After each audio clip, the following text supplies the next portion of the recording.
I think the beauty of this space is that there's lots of different asset classes. What we may find most in favor will change over time. And so what we've really tried to build is an infrastructure that can cover all these asset classes throughout cycles, even when things may not be top of mind for us.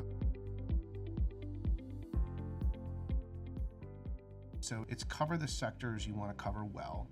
You may not always be actively involved in them, but the tide turns and you want to be ready to move quickly, because these opportunities, particularly in the public markets, can be fast. And so you need to capitalize when things are available or when things are on sale. When I think about where we are today, we've got a large investment team covering lots of different sub-asset classes, broadly defined in what we would call consumer, real assets, think real estate, mortgage, and then specialty, which would be things like equipment leasing or small business lending. And that one cohesive investment team is really deploying capital both in the public markets in a liquid format, as well as in the private markets and more bilateral transactions, lending to specialty finance companies, buying the raw and securitized loans. And so what we really try and deliver to the market or to our counterparts is a one-stop shop.